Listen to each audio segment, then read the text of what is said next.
All right, let's jump right into this explainer. Today, we're unpacking the twin pillars of effective public service. If you've ever wondered what actually separates a run-of-the-mill administrator from a truly transformational leader, well, it really boils down to two deeply held principles: integrity and dedication. In this explainer, we aren't just going to treat these as corporate buzzwords. We're going to look at what they actually mean as actionable, measurable traits that literally shape the very fabric of how our societies are governed. To kick things off, I want you to ask yourself a deeply personal question. It's going to help anchor the abstract concepts we're about to explore right to your own conscience. So here it is.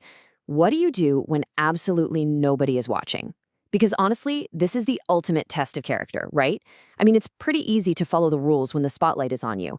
But when the doors are closed and there is zero chance of getting caught, the choices you make right then and there are the purest reflection of your true self. Just keep that thought tucked in the back of your mind as we go.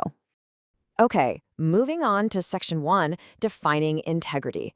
Let's really look at what this means from the ground up. We hear the word integrity tossed around all the time, right? In corporate seminars, political campaigns, you name it. But its actual literal definition is way more rigorous than just being a good person. The word integrity actually means being undivided. It stems from the root word integer. You probably remember that from middle school math class as a whole number. While in human terms, it means applying the exact same standards across all situations and all times. It's a complete state of unity and coherence. Basically, your values are totally non-negotiable. You don't have one set of morals for your best friends and a completely different set for strangers. You are simply undivided. And this idea of being undivided plays out in four really distinct ways. First, there's intellectual integrity. That means holding yourself to the exact same standards of proof that you demand from everyone else, and honestly admitting your own inconsistencies. Then there's moral integrity, applying honest standards without any double standards. Personal integrity is a big one. It eliminates that super frustrating gap between what we think, what we say, and what we actually end up doing. And finally, professional integrity, which is basically just sticking strictly to your field's norms. The big takeaway here? True personal integrity relies heavily on what we call an internal locus of control. You're completely self-governed by your own conscience, totally regardless of what's happening in the environment around you. All right, Section 2, integrity in civil services. Let's see what this looks like in action. When we talk about civil services, we are literally talking about the machinery of the state. The absolute crucial point here, and this was captured perfectly by the Second Administrative Reforms Commission, is that civil servants have to be guided solely by the public interest. That means stripping away any financial or personal considerations for themselves, their family, or their friends. Why? Well, because civil servants hold an immense amount of power. They're managing vast public resources, deciding who gets state benefits, and acting as adjudicators in really complex disputes. Because of this massive responsibility, their unbiased behavior is basically the central nervous system of all administrative ethics. And this is where it gets real.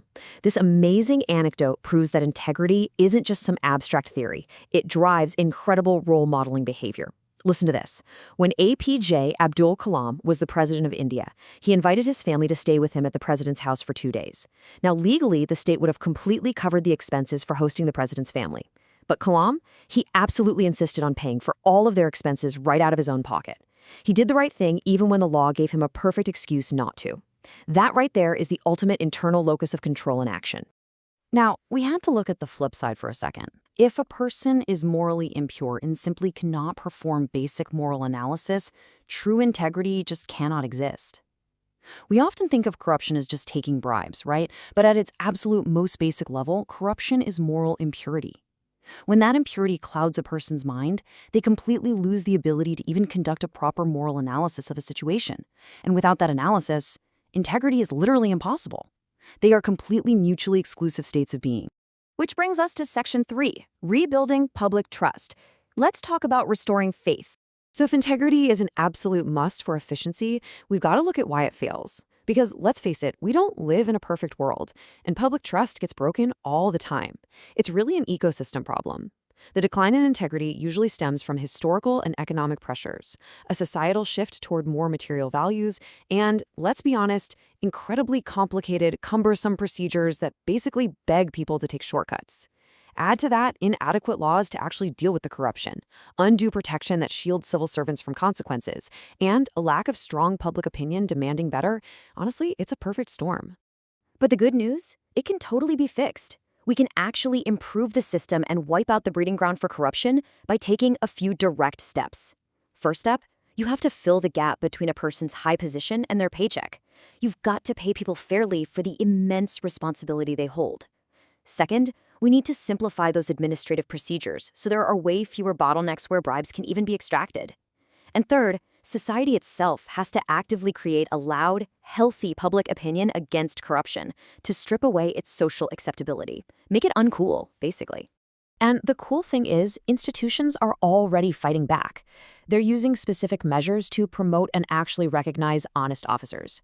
For instance, the Central Vigilance Commission now includes an unquestionable integrity clause in its selection criteria. The Second Administrative Reforms Commission even created a separate evaluation column just for integrity. On a global scale, the IMF set up an integrity hotline for misconduct allegations. We also see tools like Transparency International's integrity pacts, which were famously used in the Augusta-Westland deal, right alongside government-issued integrity surveys and recognition certificates. So the system really is actively trying to reward the good guys. All right, shifting gears to Section 4, dedication beyond commitment. Think of it this way. If integrity is your moral compass, dedication is the engine fuel. And there is a massive, massive difference between commitment and dedication. Commitment kind of implies you're bound by a formal agreement or pledge. You clock in, do what you promised, and you clock out.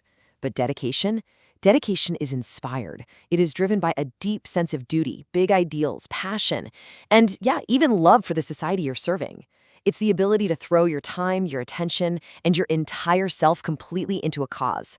Because out in the real world, a simple piece of paper, a contract, is not going to help you survive a brutal punishment posting or overcome 200 years of colonial exploitation. That requires the kind of single-minded, relentless pursuit you only find in true dedication. When you are genuinely dedicated, your motivation is completely pure, you actually find joy in the work itself. Plus, civil servants face incredibly hostile conditions, toxic political atmospheres, uncooperative staff, you name it. Without dedication, surviving those roles is virtually impossible. It acts as the ultimate internal control mechanism against the temptation of corruption. Which leads us nicely into Section 5, Models of Public Service. Let's look at some truly inspiring examples. Take Divya D. Rajan, for example. As a civil servant, she quickly realized she just couldn't effectively serve the local tribal population relying on translators. So what did she do? She absolutely dedicated herself to learning the Gandhi language from scratch so she could speak with them directly, understand their actual needs, and govern efficiently.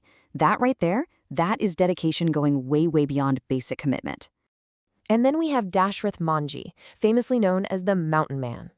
This guy perfectly exemplifies throwing your entire self into a monumental task, even when the odds are ridiculously stacked against you.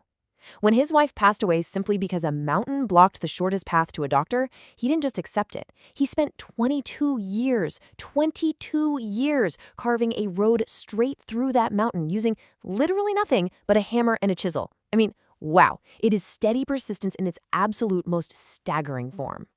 Then there's E. Sridharan, who people affectionately call the Metro Man.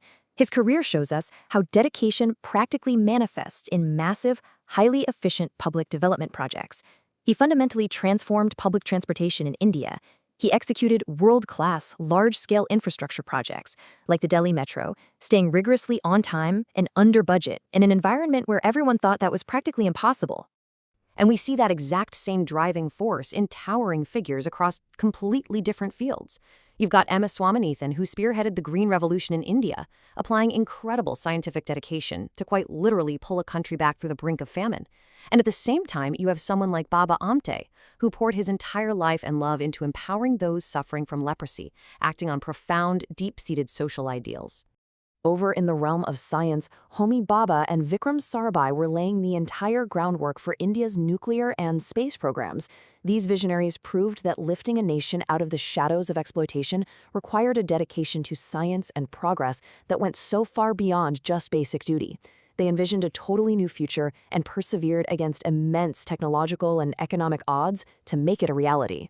From the incredibly dedicated civil servant to the missile man himself, these lives are literally the ultimate blueprint for public service.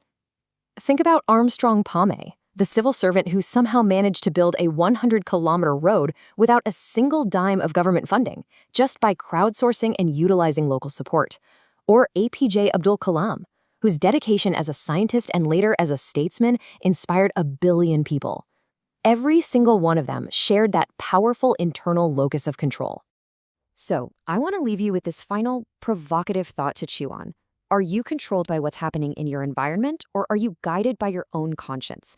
Whether you're a public servant, a student, or a professional in any field, this right here is the blueprint. Integrity ensures your foundation is undivided, and dedication ensures you actually have the power to build upon it no matter how tough the journey gets. Thank you so much for joining me for this explainer, and I really hope you take these ideas forward into whatever it is you choose to dedicate yourself to.